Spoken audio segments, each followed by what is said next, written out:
Muito bem, pessoal, começando mais uma aula de energia solar fotovoltaica.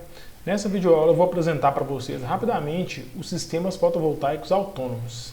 Então a gente vai estudar os sistemas fotovoltaicos autônomos agora, depois vamos estudar cada um dos componentes desses sistemas e depois vamos passar para os sistemas interligados na rede.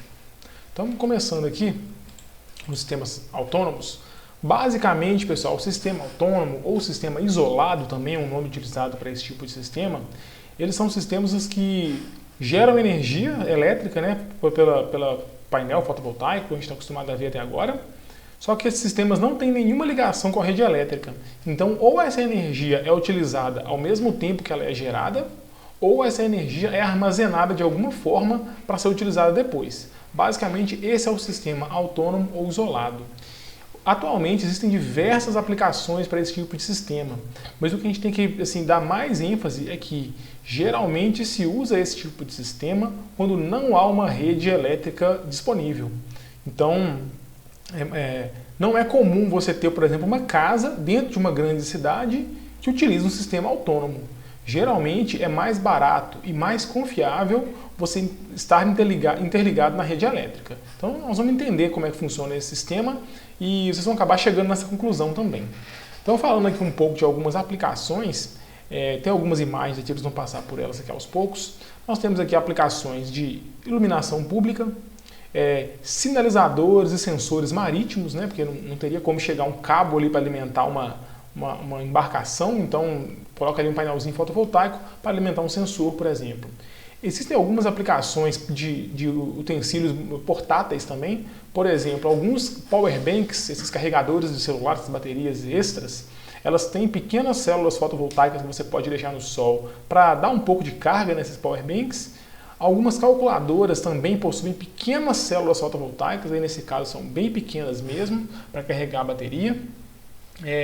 Temos também, hoje em dia, pequenos carros elétricos que possuem painéis fotovoltaicos para recarga também. Aí geralmente são carros bem pequenos mesmo, porque os carros elétricos grandes, tipo esses da Tesla, por exemplo, que existem hoje em dia, eles usam muita energia, então carregá-los com painéis fotovoltaicos não é muito viável. Existem também muitas embarcações hoje em dia que utilizam painéis fotovoltaicos. Nesse caso aqui um pouco mais utilizado porque as embarcações ficam mais expostas ao sol o tempo todo, né, do que os carros, que andam por locais com sombra, né, trafegam à noite e tudo. Temos também aplicações aeroespaciais, então desde a década de 70 se utiliza sistemas fotovoltaicos, inclusive foi o primeiro uso de sistemas fotovoltaicos, foi para aplicações aeroespaciais, porque né, não tem como outras fontes de energia chegarem ali no espaço, então o Sol é a melhor opção. Temos também sistemas de telecomunicação, pessoal, sistemas de telecomunicação, tipo uma antena de celular, por exemplo, para emitir sinal. Geralmente essas antenas estão instaladas em locais remotos, no meio de montanhas, no meio de matas, onde não há rede elétrica, então é importante que você tenha ali um sistema com painéis fotovoltaicos e baterias para alimentar esse sistema durante o dia e a noite. Há também sistemas, por exemplo, estações meteorológicas que acompanham ali o nível de chuvas, o nível de ventos, a radiação solar, e geralmente esses dados são captados em locais isolados também, que dependem de energia para os sensores funcionarem. Há também aplicações, por exemplo, de bombas de água que precisam funcionar em locais remotos. Nesse caso das bombas de água, é muito comum que não se tenha bateria. Então tem ali o painel fotovoltaico, existe um sistema que controla a bomba, né, para a bomba não sobrecarregar, e a energia é gerada e utilizada no mesmo tempo. Então não tem como você armazenar energia. A energia, de certa forma, é armazenada quando você bombeia essa água para uma caixa d'água, né, num ponto mais alto, por exemplo, e ganha energia potencial. Isso também é uma forma de da energia. Tem também, pessoal, algumas ferramentas que são ferramentas elétricas e que se montam kits com painéis fotovoltaicos para recarregar essa bateria num local remoto.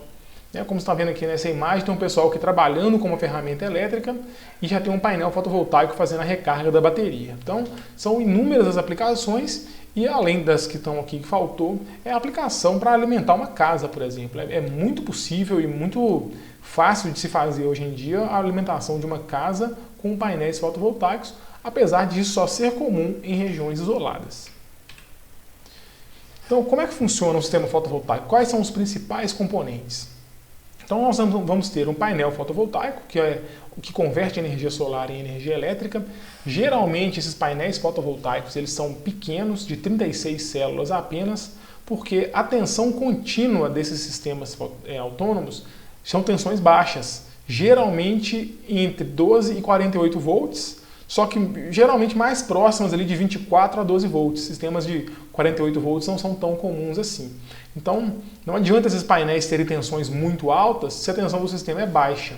Então, geralmente são painéis ali de 36 células que vão gerar por volta de 20 volts de tensão. Temos também o painel fotovoltaico, geralmente é ligado num controlador de carga. Esse controlador de carga é ligado numa bateria. Então, o controlador de carga tem a função de não deixar a bateria sobrecarregar, que pode estragar a bateria, que vai estragar a bateria, na verdade, e nem dela descarregar totalmente, que também é outro problema que a bateria sofre. Geralmente, se você descarrega ela totalmente, usa toda a energia que ela tinha disponível, ela estraga e o dano é irreversível. Você acaba tendo que descartar essa bateria. E aí, pessoal, esses 3 itens são os básicos quando você quer armazenar energia. Tem casos que não precisa da bateria, mas a maioria deles vai precisar, porque se você quer utilizar energia à noite, necessariamente tem que ter uma bateria no sistema. Então, nesse caso, você pode ter cargas de corrente contínua, e aí só os 3 itens que eu expliquei vão atender o seu sistema normalmente. Se for um sistema, por exemplo, que alimenta um motor, esse motor pode ser de corrente contínua, então não teria problema. Mas se você quiser alimentar cargas em corrente alternada, você vai precisar também do inversor, que tem a função de passar essa tensão de 12 volts ou 24 volts em corrente contínua para uma tensão de 127 volts ou 220 volts com frequência de 60 Hz, para você alimentar geladeiras, micro-ondas, máquinas de lavar e assim por diante, todo tipo de equipamento doméstico. A partir de agora, a gente vai passar a estudar cada um desses itens individualmente para a gente poder entender como que cada um deles funciona. Depois nós vamos ver como que eu escolho cada um desses itens. Quais são as características, por exemplo, de um controlador de carga que me faria escolher um determinado controlador em detrimento a outro. Como que eu calculo a energia de uma bateria, como que eu sei qual bateria que eu tenho que utilizar. Então, vamos estudar cada um desses itens individualmente, a começar pelas baterias. Certo? Então, vou parar essa videoaula por aqui e na próxima videoaula a gente já começa a falar das baterias, que é um assunto que, apesar de ter pouca aplicabilidade, a gente não é tão comum assim os sistemas isolados, mas é um tema assim, relativamente complexo, tem muita informação para a gente trabalhar. Então, na próxima videoaula, começamos pelas baterias. Até lá!